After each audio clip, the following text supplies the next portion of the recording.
Hola,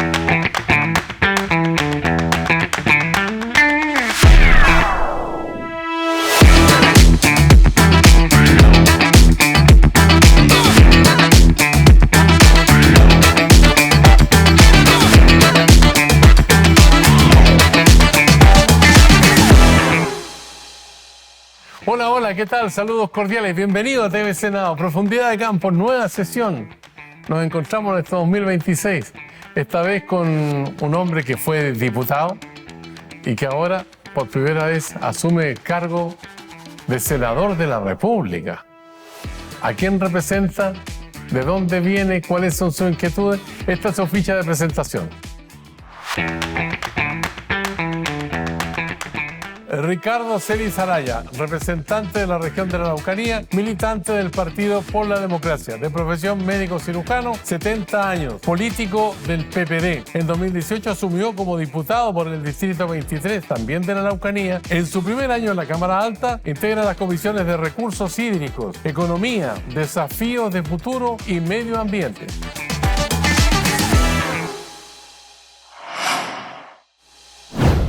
Hola, hola, ¿qué tal? Saludos cordiales en TV Senado, nueva sesión de Profundidad de Campos para darle la bienvenida a un senador que recién se incorpora a la Cámara Alta, que viene de la Cámara de Diputados y viene de la Araucanía y viene de la ciencia médica. ¿Cómo está, senador Celis? Muy bien, muchas gracias. Oye, usted es un hombre viajero porque se educó en Viña del Mar, ha estado también, estudió, entiendo, parte en la región de la Araucanía, ha estudiado en Francia, en Italia. Así es. ¿Cuál de los lugares que le ha gustado más o le acomoda o ha sido una mejor experiencia? Estudié en el Colegio Rubén Castro acá en Viña. Ya. Estudié en el Colegio Rubén Castro, sí, tengo gratos recuerdos. Y si me preguntaras tú cuál es el lugar que me gustaría vivir, o cuál lugar Italia, ¿no? ¿En Perugia? Italia, en Perugia. Gran parte la hice en Florencia, en la Universidad de Perugia, pero estaba fundamentalmente el campo de trabajo era en Florencia. Ya, ¿usted hizo el colegio básico primario en Viña del Mar? Viña del Mar, Rubén Castro, sí. ¿Y la enseñanza media? En el Rubén Castro, pues sí. Ya, también. Sí. ¿Y de ahí postuló a la Universidad de Chile? Sí, soy egresado de la Universidad de Chile. Ya. Claro. Y después, bueno, después me fui a hacer una beca de especialidad. Yo soy ginecólogo, ginecobstetra, y me fui a hacer la especialidad a la Universidad de la Frontera, en Temuco, por el medio del Ministerio de Salud, ¿cierto? Me destinaron un tiempo, que fue corto en realidad, en Ovalle, así que estuve un tiempo sirviendo como médico como pago de la beca ahí en Ovalle. De ahí volví a la Araucanía porque me sedujo, y estando en la Araucanía, ¿cierto? Estando trabajando allí, fui a estudiar un tiempo a Italia, ¿cierto? Hacer una especialidad en endoscopía. Ya, ¿y cuántos niños o niñas trajo al mundo? ¿Tiene cuenta o no? Sí, lo he contado yo, por cerca de 20.000. Claro. O sea, esto es un récord ese, ¿eh? Es que, mire, entre hacer turnos, entre estar trabajando de modo permanente, entre la actividad privada, todo eso, entonces estuve ahí, estuvimos calculando cerca de 20.000. Lo que pasa es cuando uno hace la beca, y antes más que ahora, hace mucho trabajo allí y antes había más nacimientos que hoy día, entre la cesárea, los partos normales, el parto complicado, entonces aproximadamente eso. Más la actividad privada, cierto que antes la ejercía harto en la parte obstétrica, pero después me dediqué más que nada a la ginecología. Usted da un dato importante y preocupante, que hay menos nacimientos. Sí, llevamos más personas mayores de la tercera y la cuarta edad. No alcanzamos a reproducir la familia, ¿no? Porque son dos, ¿cierto? Se necesita un índice que a lo menos tener uno, sí, que tiene que ser 2.1, y como son dos personas, y hoy día está en 0.8, 0.7, ¿cierto? Por familia en los nacimientos. O sea, se necesitan como 3 parejas, ¿cierto? Para que tú recuperes un poquito la tasa de natalidad que teníamos antes. Oye, ¿cómo se lleva con sus hijos, ya que como diputado igual le tocaba viajar de la Araucanía a Santiago, de Santiago al Paraíso y viceversa? Tengo 4 hijos, 3 mujeres y un hombre. La mayor vive en Portugal, ¿cierto? Pero es un poco regalona mía, la primera hija, entonces siempre uno ahí hace un poquito más cierto, cifra un poquito más su cariño con el primer hijo, creo. Pero los quiero a todos mucho, nos llevamos muy bien con ellos, con todos. Mi otra hija trabaja en Santiago, otra que trabaja en lo que tiene que ver con fundamentalmente nutrición, es nutricionista, y mi hijo que es ingeniero, así que son todos de distintas áreas, porque mi hija mayor que vive en Portugal estudió teatro, así que tiene otra beta distinta al resto de sus hermanos. ¿Tiene nietos? Cuatro nietos también. ¿Cuatro nietos? 4 nietos. 2 de ellos están en Portugal, que viven con mi hija Camila, y uno vive en Viña, en Santiago, y la otra nieta allá en Temuco. O sea, tiene un recorrido familiar y claro, también político. ¿Cuándo empezó a militar en política? El 92. Ya. Ahí comencé a militar. ¿Quién lo coaptó? El presidente Lagos, diría yo, que fue la persona que me sedujo cuando hubo allí una primaria, ¿cierto?, entre el expresidente Frei y el expresidente Lagos, en ese entonces, ¿cierto? Y en todo el periodo preparatorio ahí me sedujo mucho la figura y la postura y el pensamiento del presidente Lagos. ¿Ya? Qué bien. Bueno, tenemos acá una modalidad que consiste en lo siguiente. Al comenzar la conversación tenemos una nota introductoria sobre los temas políticos y que tienen que ver con la realidad y la contingencia que tenemos hoy día. Señor director, don Andrés Silva, por favor, para que el senador pueda observar con qué lo vamos a motivar ahora. Ya ha transcurrido un mes desde que asumió el gobierno del presidente José Antonio Kast y los anuncios y medidas se han dado a conocer en todos los sectores, con énfasis en seguridad, economía nacional y control migratorio. A pocos días de asumir, el gobierno ingresó una veintena de urgencias legislativas a proyectos principalmente de orden, seguridad, policías y plan en fronteras. Medidas con foco económico se esperan implementar principalmente a través del Plan de Reconstrucción Nacional, que contiene aproximadamente 40 medidas con 5 focos como vivienda, finanzas públicas, educación, entre otras. A esto se han sumado otros anuncios como ajustes vía decreto al MEPCO, la declaración de alerta sanitaria en salud para disminuir las listas de espera oncológicas. También se han tomado otras posturas como el retiro del patrocinio a la candidatura de Michelle Bachelet como secretaria general de la ONU, el cobro a personas morosas del crédito con aval del Estado, el retiro de 43 decretos ambientales que se encontraban en toma de razón en Contraloría y la decisión de no suscribir la declaratoria sobre los derechos LGBTIQ+, de la Organización de Estados Americanos. En materia educacional, destaca el ingreso de 2 proyectos de ley que buscan prevenir la violencia escolar a través de la iniciativa Escuelas Protegidas. ¿Qué le han parecido las prioridades del gobierno? Bueno, para algunos fue como una especie de inauguración del gobierno con una tormenta de iniciativas. ¿Usted lo sintió así o no? Sí, una terapia de shock, ¿no? ¿Sí? Claro, de todas maneras. Ahora yo no creo porque creo que ha estado lleno de lo que algunos han llamado errores, pero yo creo que no son errores. Yo creo que es parte del diseño de instalación de gobierno hacerlo de esta forma, con una forma de shock, como forma de instalación. Como ha ocurrido en otros países, particularmente en Europa y en Argentina también. Así que no me ha extrañado tanto, debo decirlo. No me ha gustado, que es distinto, pero no me ha extrañado. El bencinazo trae una serie de consecuencias, ¿no? El incremento del precio de los combustibles, no solamente para los que llenan el estanque, sino también para los que consumen en general. ¿Cuál es el panorama que ve usted frente a una situación de esa naturaleza que es de shock, como usted mismo lo definía? Compleja, porque no solo está el incremento del pago de bolsillo directo cuando uno va a llenar el estanque, sino que fundamentalmente en la cadena de comercialización hay un tema no menor. Y hay un tema que se ha tocado poco. Yo estoy en la Comisión de Economía, ayer fue el ministro, y se lo expliqué, que tiene que ver con que además del petróleo, los fertilizantes, yo soy de una región fundamentalmente agrícola, los fertilizantes también están en una situación crítica, tanto en precio como en disponibilidad. No es menor, porque Qatar, uno va aprendiendo estas cosas, es uno de los grandes productores, ¿cierto?, de urea, que es un fertilizante, uno de los fertilizantes más ocupados en esta materia. Ahora, el problema de los fertilizantes, que para la gente que no está viendo en este momento puede parecer algo como lejano, pero tiene que ver con la producción de alimentos. Absolutamente, puede producir. La seguridad alimentaria está vinculada a aquello, y como si se acaba la urea y se acaba, ¿cierto?, la disponibilidad y el precio se eleva mucho, obviamente los pequeños productores no van a disponer de él, y lo que es trigo, fundamentalmente lo que es grano, se va a ver afectado en la producción. Y eso tiene que ver con el futuro, tanto en disponibilidad de granos como también para la alimentación, como en el precio.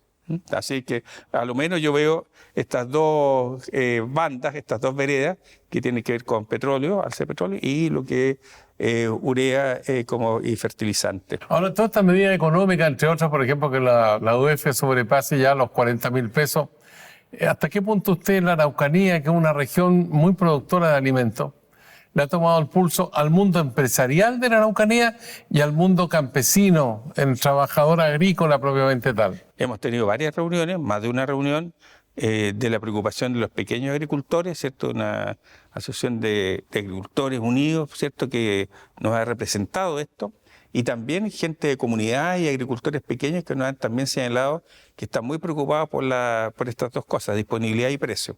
Y como ocurre en Chile, que siempre hay una concentración también de la producción en las manos de los más grandes. Entonces eso genera una cierto nivel de incertidumbre, especialmente para las regiones agrícolas como es la Araucanía. Todavía se da el fenómeno que los más grandes muchas veces le compran a los más chicos y les fijan los precios. Sí, claro. Eso es justamente uno de los temas que debe resolverse, ¿cierto?, que debe ser fiscalizado. Espero que la Fiscalía Nacional Económica tome partido en eso, porque existe claramente la posibilidad de un control de los precios de parte de los más grandes. Ahora hay una influencia meteorológica también para el trabajo en el campo, ¿no? Sí, claro. Bueno, en este momento la Araucanía ha estado con un régimen de lluvia, diría yo, como aceptable respecto a otros años, pero este año, según todos han dicho, se ve un poco complejo, porque con el fenómeno del Niño, ¿cierto?, pudiera generar alguna dificultad en la agricultura de la región. Había una migración en la emergencia climática trae cierto bastante riesgo y complejidades, pero también genera oportunidades, y una de esas oportunidades que ha generado para la región y para el sur de Chile es justamente la producción de fruta, particularmente berries. Senador Ricardo Celis, tenemos a un colega suyo en la Cámara Alta que le va a hacer una pregunta. Director, por favor. Primero saludar con muchísimo cariño a nuestro colega, el senador Ricardo Celis, a quien conozco desde nuestra época como diputados.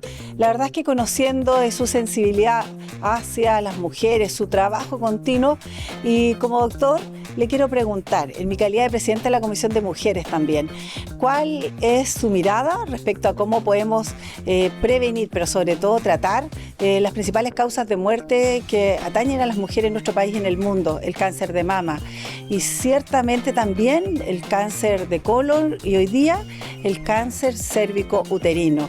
Su trabajo ha sido fundamental en la región de la Araucanía, pero desde su espacio hoy día como senador de la República, importante es saber su idea, su proyección y cómo va a él inferir a la legislación respecto al tratamiento de estas enfermedades, que es una catástrofe no solo para nuestras mujeres en el mundo, sino que también para sus familias.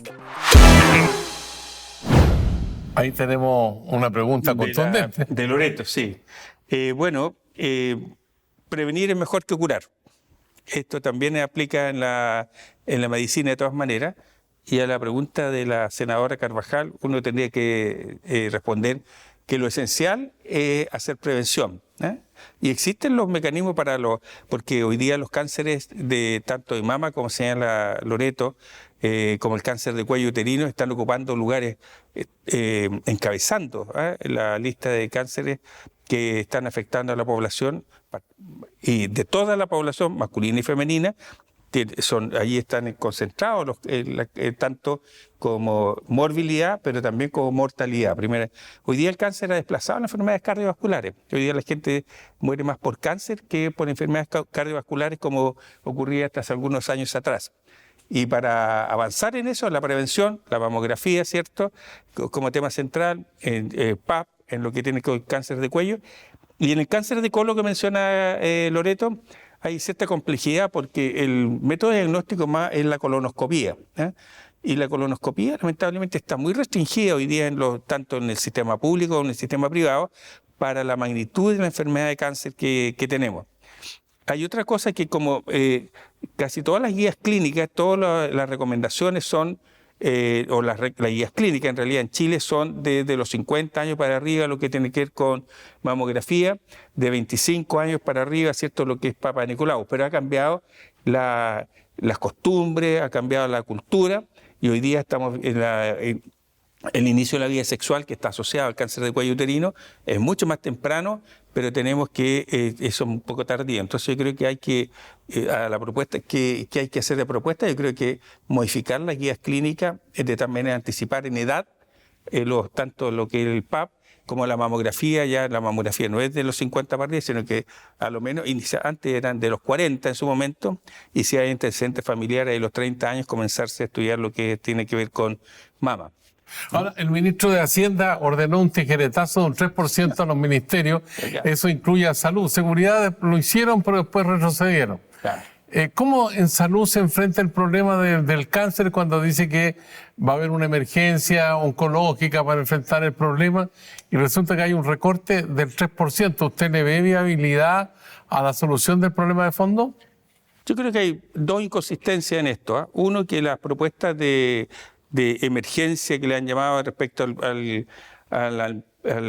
la propuesta de miscelánea que va a entrar en la Cámara de Diputados en temas tributarios. Las propuestas que tiene el gobierno recaudan menos. ¿Ah? La misma CPC dice que recauda 1.700 millones menos de dólares. Así que recauda menos.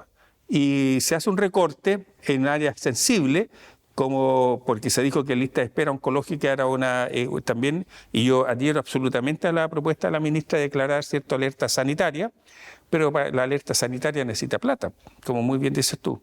Necesita plata para financiar lo que es el seguimiento, la cirugía, la pesquisa, todo. Y yo creo que ahí hay un error. Entonces, yo creo que por alguna parte va a faltar la plata, porque esto es así, ¿por cierto? Si finalmente la alerta sanitaria significa dedicarse frentón a cirugía, tratamiento, radioterapia, quimioterapia, etcétera. Entonces, eso son enfermedades que demandan altos costos.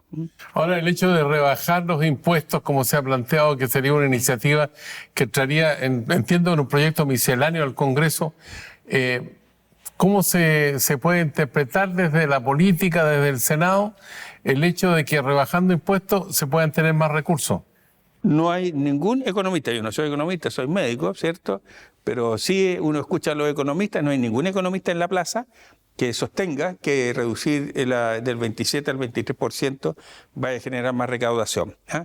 Aunque, porque esto se supone que va a haber más crecimiento económico. Pero no hay nadie que sostenga eso. Pudiese ser que porque estén pensando que en la minería pudiera generar a lo menos netear esto, pero yo veo que esa no me cuadra para nada tanto la reducción del 27 al 23% o la reducción de impuestos a capitales, ¿cierto? A ganancias en capitales. Estamos conversando con el senador Ricardo Celis Araya, de la región de la Araucanía, médico obstetra, independiente, cupo PPD, fue diputado antes y está aquí en Profundidad de Campos del canal del Senado. Hacemos una pausa, senador, y seguimos conversando con usted. Solo una aclaración. Me comprometí cuando fui en la lista de independiente, pero comencé a militar en el PP nuevamente. Así que ya tiene el carnet, ¿eh? Absolutamente. ¿Sí? Volvemos con usted en un momento aquí en Profundidad de Campos, canal del Senado de la República de Chile, desde Valparaíso, en este salón protocolar donde llega el presidente de la República el 1 de julio a rendir cuenta al Congreso Pleno. Este es un salón pequeñito, pero muy confortable, con una buena alfombra para atenuar en este momento las bajas temperaturas, diría yo. Volvemos con usted.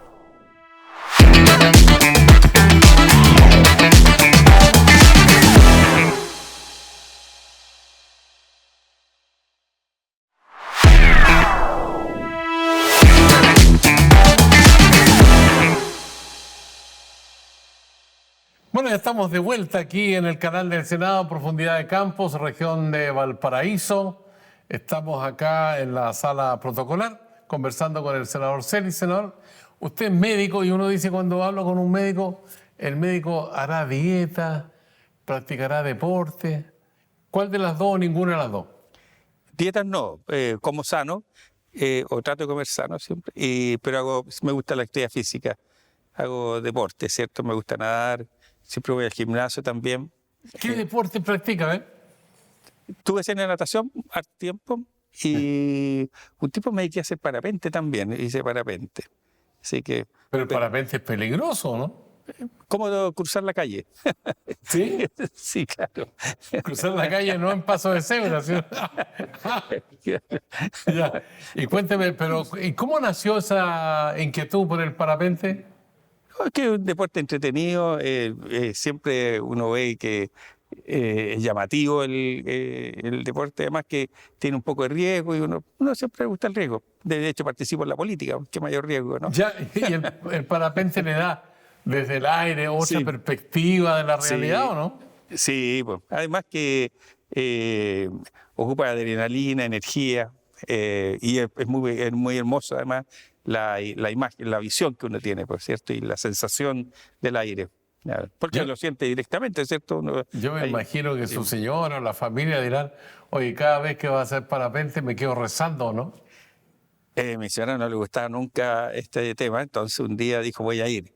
Y fue, y había una persona que estaba saliendo para volar ahí, y toma la vela, sale, pum, y justo ya había un pino, y justo, ¡pa!, y queda pegada en el pino. Yo dije, aquí no van a dejar salir nunca más, pero no, pero quedó superado, claro, así que no le gustaba mucho, así que, pero es como a la señora tampoco le gusta las motos, ni el parapente, ni cosas así. Ya, pues lo invito a hacer una visión aérea. ¿Cómo va a operar la oposición en el Senado? Porque parece que las aguas no están muy tranquilas, ¿o no? ¿Cómo lo ve usted?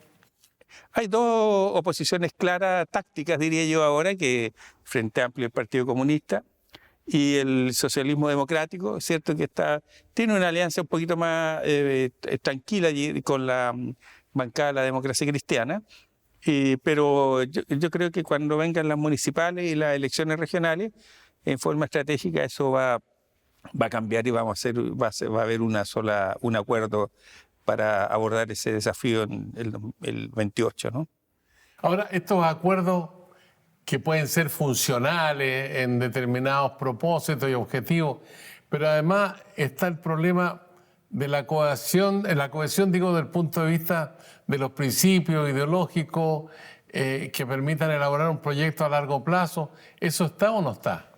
Todos tienen, en la política, todos tienen esa dificultad, ¿no? Sino que es cosa mirar a republicanos, ¿cierto? Con Chile Vamos y con el Partido Social Cristiano, también tiene una tremenda diferencia, porque incluso Amarillo y Demócrata, que ellos ahí no son ni chicha ni limonada, están ahí entonces, claro, finalmente ese mismo problema se reproduce con menos intensidad en nuestro mundo, porque el Partido Socialista, en la representación en el Senado a lo menos, donde el Partido Socialista y el PPD tenemos historia común de largo tiempo, ¿cierto? Se sumarán, está hablado además que viene el Partido Liberal, y nuestra amistad cívica con el Partido Comunista y con el Frente Amplio también tiene historia, no es menor.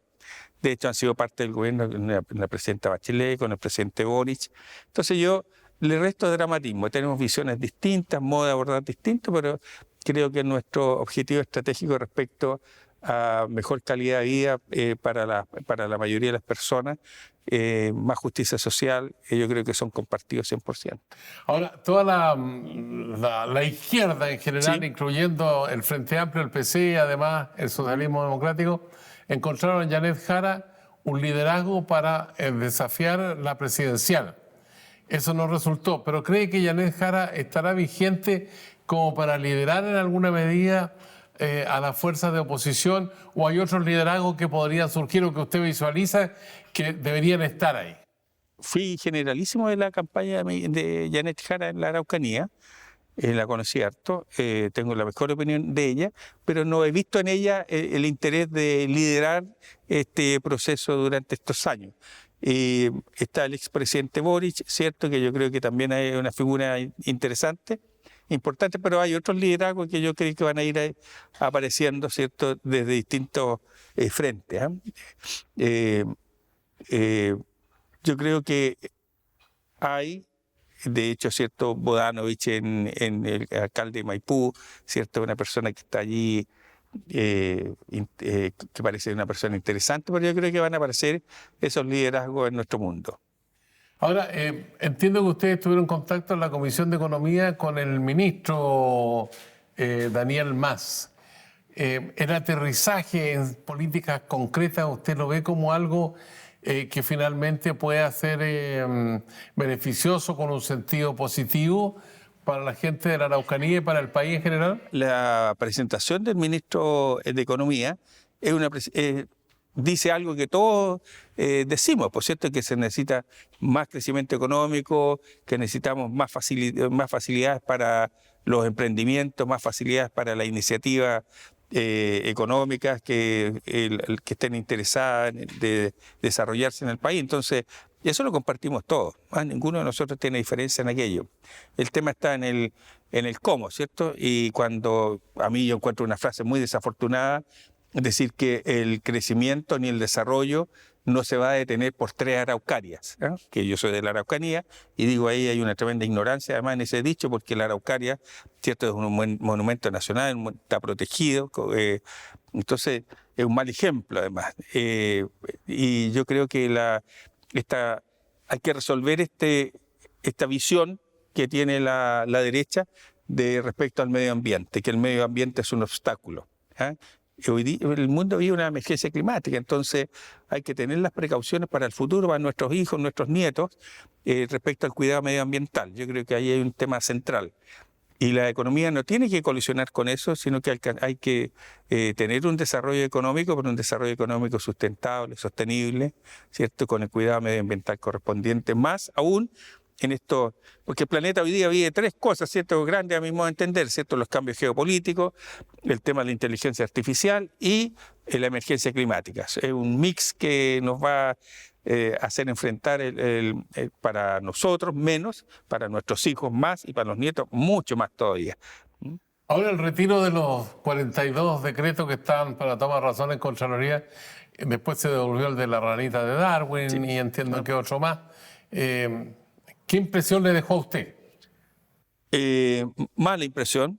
Porque estuvimos con la ministra también estoy en la Comisión de Medio Ambiente, se lo señalé expresamente, le pregunté si ellos consideraban que estos decretos que habían retirado para la impresión de ellos tenían un mal trabajo técnico o habían dificultad desde el punto de vista de la legalidad, porque están en Contraloría, que es la que justamente se dedica a hacer eso, a revisar. Entonces, hacerle una revisión significa ponerle un énfasis, una visión del gobierno actual, que es legítimo, pero retirar 43 me parece que es una señal equívoca.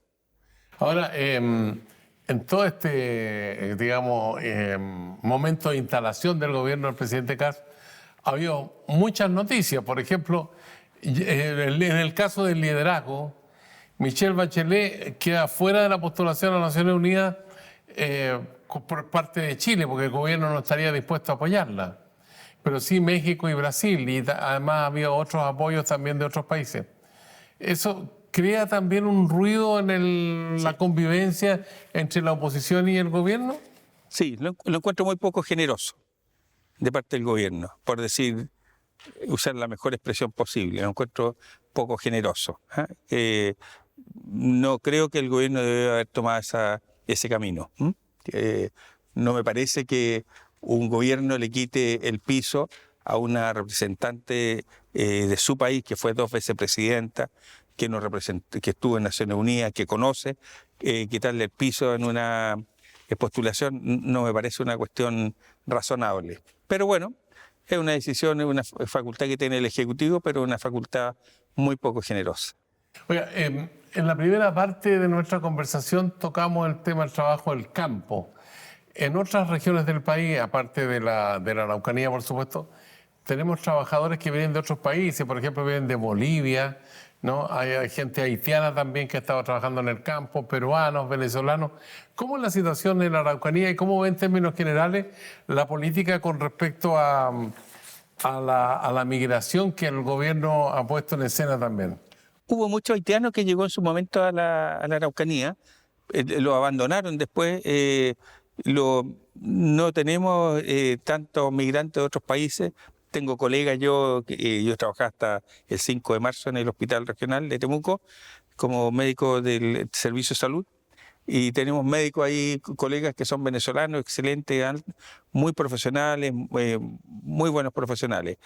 Pero lo que yo creo donde uno debe poner el acento en la migración irregular, descontrolada, ¿cierto?, fuera de toda legalidad. Ahí es donde yo creo que hay que poner el acento, porque allí, detrás de aquello viene el crimen organizado, viene la gente, ¿cierto?, que quiere provocar un hecho que tiene que ver con sus intereses, fundamentalmente desde el punto de vista del delito, del tráfico, del narcotráfico y otras cosas. La voz del pueblo se escucha fuerte aquí en Profundidad de Campo, el canal del Senado.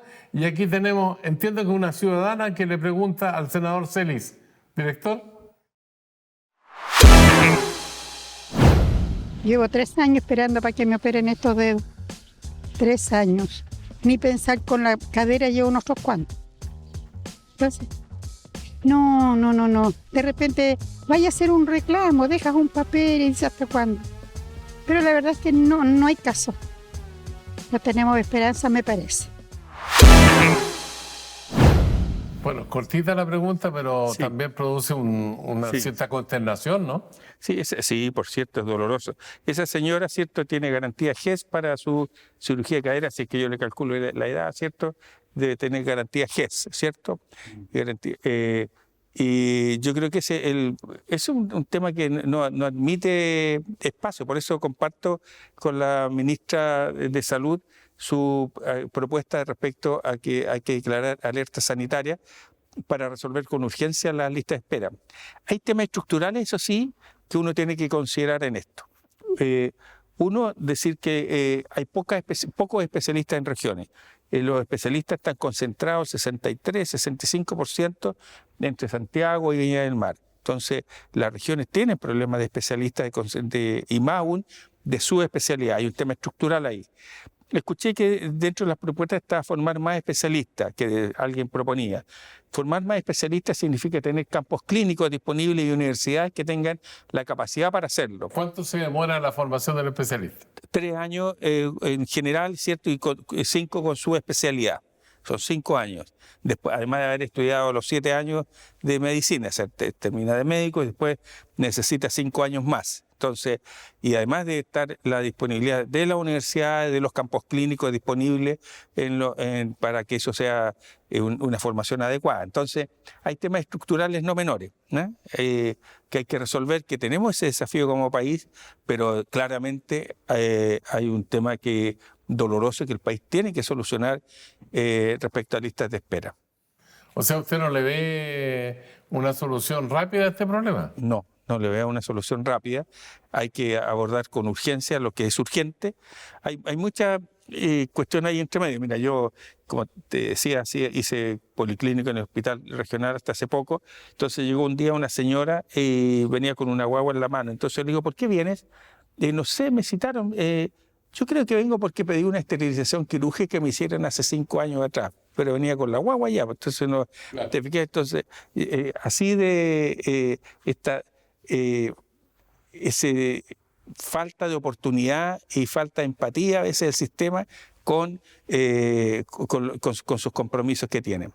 Hay de todo, yo creo, pero yo creo que hay que abordar el tema con urgencia, con el sentido de urgencia que se merece. ¿El estado de excepción para la Araucanía hay que prolongarlo o hay que terminarlo? Yo voté a favor el otro día del estado de excepción constitucional, entendiendo que no toda la región tiene esa urgencia, por esa área roja. Y yo estoy de acuerdo con lo que he escuchado de que piensan limitar territorialmente. Nos lo propuso la presidenta del AMRA ahora en unas visitas que hicimos hace poco, que fuese más localizado. Pero hay un tema de fondo que no está resuelto. El estado de excepción es como el parche curita que tenemos frente a una cuestión que no está resuelta. ¿Se resolvió bien el conflicto que se produjo entre la ministra de Justicia y el director de la Policía de Investigaciones mediante un oficio y todo el debate con... Estamos llenos de duda en el país, yo creo, frente a eso. ¿Sí? Sí, claro. Sí. El sentido común a veces es superior. ¿Qué pregunta se formula usted? O sea, yo entiendo que el director de investigaciones no tiene otra alternativa frente a sus superiores que contestar lo que contestó. Ya. Vamos a ir a la última parte de esta entrevista con el senador Celis de la región de la Araucanía. Ya que usted practica natación, parapente, lo voy a invitar a jugar. Ya. Un ping-pong.